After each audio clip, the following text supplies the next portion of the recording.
Shalom, Bapak Ibu Saudara. Kita meneruskan renungan kita masih mengenai buah. Dan kita akan merenungkan dari Mazmur pasal yang ke-92 ayat yang ke-15. Kita akan bacakan ini. Pada masa tua pun mereka masih berbuah, menjadi gemuk dan segar. Ini bagi orang benar yang dikatakan sini ya. Nah, yang kita merenungkan ini bahwa sampai masa tua seorang yang melayani Tuhan, maksudnya ini itu ya, orang yang benar mengikuti Tuhan, itu dia masih terus berbuah. Mengapa kita harus renungkan ini? Karena ada beberapa kasus, nanti kita akan melihat ini satu kasus ya, bahwa orang pada awalnya dia sebagai nabi, katakan begitu, nanti udahnya ternyata nggak lagi. Jatuhlah ya. Contohnya sebenarnya Demas juga begitu ya, timnya Paulus ya. Dia tadinya melayani bersama Paulus, terus sekarang dia udah mencintai dunia ini lagi dan sebagainya. Banyaklah kasus-kasus dalam sejarah, dalam Alkitab maupun dalam sejarah gereja ya. Saul juga sebenarnya 2 tahun pertama itu dia sebagai raja itu bagus sekali.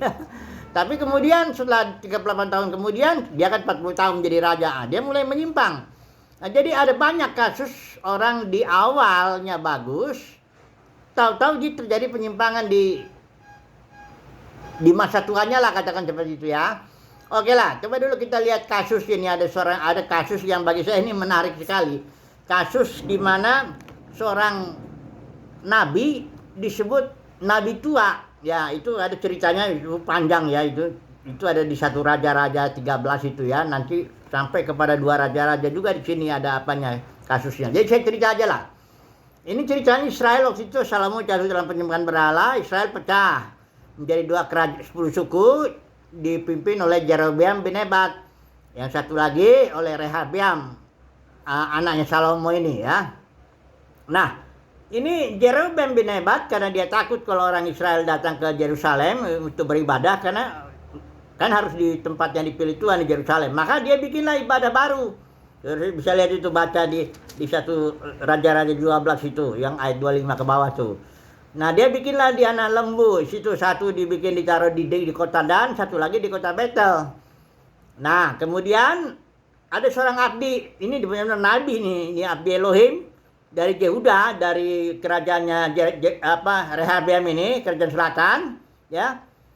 2 suku kan itu, hanya Yehuda dan Benyamin. Nah, dia diutus datang kalau itu Israel yang utara itu, yang 10 suku itu ya, kerajaan Israel. Ke Betel disuruh utus. Nah, dia bernubuat di situ. Si abdi Elohim yang dari Yehuda ini. Nubuatnya begini. Saya baca pasal 13 ayat 2 ini ya. Hai Mesbah, beginilah firman Tuhan, bahwasanya seorang anak akan lahir pada keluarga Daud, Yosia namanya. Ia akan menyembelih di atasmu imam-imam bukit pengorbanan yang membakar korban di atasmu, juga tulang-tulang manusia akan dibakar di atasmu. Jadi si nabi dari Yehuda ini bernubuat bahwa akan ada saatnya seorang anak, bahkan disebut namanya Yosia, dari keturunan Daud, dari Raja Daud dari selatan itu ya, bahwa dia akan menghancurkan ini ya, menyembelih itu imam-imam situ, karena itu Jerobeam bikin imam-imam sendiri, begini baru lah ya. Dan juga tulang-tulang manusia dibakar, artinya dinajiskan. Bagi orang Israel kasus ini sampai dinajiskan begitu, itu berbahaya.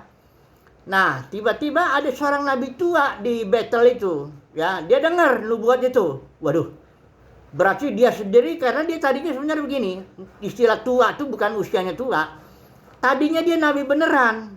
Waktu kerajaan Israel belum pecah, dia beribadah, dia memang walaupun dia tinggal di Betel, tapi dia beribadah sesuai peraturan hukum Taurat di Yerusalem. Tapi ketika kerajaan itu pecah, dia keseret oleh perbuatan Jerobeam bin Nebat yang membuat ibadah baru. Si nabi tua ini keseret, makanya disebut nabi tua. Jadi nabi tua ini beribadahnya di mezbah di Betel itu, yang sebenarnya nggak boleh ya. Nah, setelah dia dengar itu dinubuatkan begitu, bahwa tulang-tulangnya pun nanti akan dinajiskan, si nabi tua ini mengambil satu langkah yang menurut saya ini bagus. Dia isinya langkah pertobatan lah, supaya jangan tulang-tulangku nanti dinajiskan, karena itu berbahaya untuk masa depanku, kira-kira begitu ya. Akhirnya dia ketemuin lah si Abdi Elohim ini. Nah, Abdi Elohim ini yang dari Yehuda udah dikasih pesan, jangan makan, jangan minum di sini. Harus apa? Nggak boleh lah makan minum di tempat engkau bernubuat di Betel itu. Nah, si nabi tua ini berbohong lah ya. Saya juga nabi, saya disuruh Tuhan, kamu datang ke sini, ke rumahnya. Datanglah mereka. Akhirnya si nabi dari Yehuda ini ketipu dia. Mau dia datang, makan minum roti dia apa. Langsung tiba-tiba datanglah nubuat yang sejati kepada nabi tua ini, datang firman Tuhan. Karena memang dia tadinya pun nabi itu, nabi beneran. Cuman dia setelah terpengaruh oleh Yerobeam, dia menjadi nabi tua disebut, nabi yang menyimpang lah ya. Masih datang firman Tuhan ke dia, ya. Dan setelah itu dia bilang, kau akan mati. Benar, matilah itu ya si Abdi Elohim ini ya, dimakan singa itu. Nah udah gitu, si nabi tua ini pintar. Dikuburinlah si nabi dari Yehuda ini, dikubur satu tempat. Dia pesan untuk nama anak-anaknya, kalau nanti saya mati, tolong kuburkan saya di samping nabi ini, di samping nabi yang dari Yehuda ini, supaya tulang-tulangnya nanti merapat gitu loh. Nah kemudian betul nubuatnya datang, Yosia datang. Dia memotong itu semua apa yang di mesbah di Betel itu, imamnya potong, tulang-tulang manusia dibakar. Tapi ketika dia lihat dia kuburan, kok ada tanda keramat. Ini kuburan siapa nih, kata Raja Yosia ini, anak Daud itu, yang dinubuatkan sama Abdi Elohim itu. Oh ini Nabi Elohim ini yang dari Yehuda. Ya dialah yang menubuatkan apa yang kau perbuat. Terus Raja Yosia ini ya tersentuhlah hatinya kan. Jangan ganggu kuburan dia, katanya ya. Dan nah mereka baca ya. Perhatikan ya. Ayat yang di dua raja-raja itu ya. Ia menyembelih. Tunggu dulu sebentar. Ada ayat yang dua raja-raja yang ini, yang ayat 18 sorry.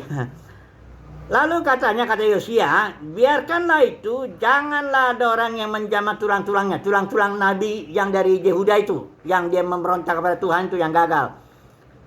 Jadi mereka tidak mengaku tulang-tulangnya, tulang-tulang nabi dari Yehuda itu, dan tulang-tulang nabi yang telah datang dari Samaria, yang di Betel itu, nabi yang tua. Dia juga jadi nggak dinajiskan oleh Yosia, oleh Raja Yosia, karena dia tulangnya dempet gitu, dengan tulang-tulangnya dempet dengan tulang-tulang nabi dari Yehuda. Selamatlah si nabi tua ini, ya, dia tidak dinajiskan, ya. Ini kasus ini menarik karena ada banyak hamba Tuhan ya, dia udah melayani bagus, sudah menjadi nabi tua sebenarnya dia itu, tapi dia nggak sadar bahwa dia sudah menjadi nabi tua, sudah karena penyimpangan ya, entah karena uang, entah karena jabatan, entah karena hormat manusia, dia udah menyimpang sebenarnya. Tapi di hadapan orang kan dia masih melayani biasa aja. Dia nggak sadar bahwa dirinya sudah menjadi nabi tua ya di hadapan Tuhan. Sudah tidak lagi seperti dulu, tidak menghasilkan buah sampai masa tuanya seperti apa Mazmur tadi itu yang kita baca ya. Nah, saya melihat bahwa kasus ini menarik karena seandainya lah nabi tua yang di dunia kekristenan yang udah sadar bahwa dia itu sudah jadi nabi tua, dia melakukan tindakan seperti yang di Alkitab ini, ya dia pasti terselamatkan lah, istilahnya di pengadilan Kristus dia nggak akan hancur-hancuran begitu, karena dia bertobat, istilahnya sadar dan dia melakukan langkah ya. Nah, oke lah. Sekarang kita lihat kasus Rasul Yohanes. Dia ini berbuah sampai masa tuanya. Ya, Rasul Yohanes pertama dia melayani dalam tim Petrus. Kemudian setelah Petrus dan Paulus mati syahid, ya tahun 67 kurang lebih dari Kaisar Nero ya. Barulah sekitar tahun 90 tuh Rasul Yohanes masuk pelayanan yang kedua, yaitu di Asia Kecil. Disitulah dia menulis surat 7 surat kepada 7 gereja ya. Di situ dia di Pulau Patmos dia dibuang, dia dapat pewahyuan di situ. Rasul Yohanes ini orang yang berbuah sampai masa tuanya, ya, dapat kasih karunia mencek itu. Oke lah, kita ambil kesimpulan aja dulu karena ini kan dengan singkat ya. Sekarang gimana caranya supaya kita ini berbuah sampai masa tua kita, dalam arti pelayanan kita ini berjalan terus di hadapan Tuhan dan menghasilkan buah. Ya, jangan menyimpang seperti nabi tua atau seperti Demas atau kasus Saul, atau banyaklah itu yang menyimpang ya. Yang awalnya bagus kemudian menyimpang. Gimana caranya supaya kita ini menjadi orang yang melayani Tuhan dan terus menghasilkan buah sampai masa tua? Buahnya itu kan dari bisa 2 orang, bisa juga buah roh, bisa juga buah ministry dan sebagainya. Nah, saya melihat begini, saudaraku, kalau kita dari awal kita harus minta kasih karunia Tuhan supaya dari awal kita meletakkan melayani dengan dasar yang benar. Karena begini, saya beri contoh lah ya, 2 garis sejajar. Ini saudara bayangin nih 2 garis nih ya. Kelihatannya sejajar nih di awal. Tapi kalau dia ditarik jauh, tarik garis panjang itu nanti bisa ketahuan itu garis sebenarnya sejajar apa enggak. Kalau emang di awalnya udah salah, enggak kelihatan di awalnya. Tapi nanti kelihatannya di ujungnya itu. Nanti kelihatan bahwa garis itu menyimpang atau barangkali dia menabrak begini. Jadi enggak sejajar dari awalnya. Nah, kita perlu minta kasih karunia Tuhan. Tuhan, tolonglah ketika awal dalam pelayananku ini, di awal hatiku ini udah benar. Tidak mendapat kasih karunia untuk melayani Tuhan dengan hati yang benar. Karena kalau enggak, misalnya udah ada cinta uang di sini, sudah ada cinta hormat manusia, udah ada cinta jabatan, udah ada cari untung. Itu nanti akan kelihatan di ujungnya. Enggak kelihatan sekarang, tapi di ujungnya. Ya, jadi enggak ada orang yang jatuh mendadak, tuh enggak ada. Itu biasanya dari awalnya emang udah ada benih-benihnya itu. Benih-benih kayak Daud lah, jatuh dengan Batseba. Itu enggak dia mendadak, enggak. Emang dari awalnya dia enggak pernah tanya Tuhan kalau soal-soal mencari istri atau mencari apa. Dan juga ketika dia udah jadi raja kan dia suruh Yoab berperang. Dia sendiri di istana jalan-jalan. Nah, di situ dia ketemu Batseba. Jadi enggak ada yang jatuh mendadak. Itu sebabnya kita mintalah kesimpulannya, mintalah kasih karunia Tuhan. Supaya di awalnya kita udah dijamah Tuhan, hati kita udah benar gitu loh. Tinggal nanti pengembangannya gitu, supaya kita menghasilkan buah sampai masa tua kita ya. Haleluya. Amin.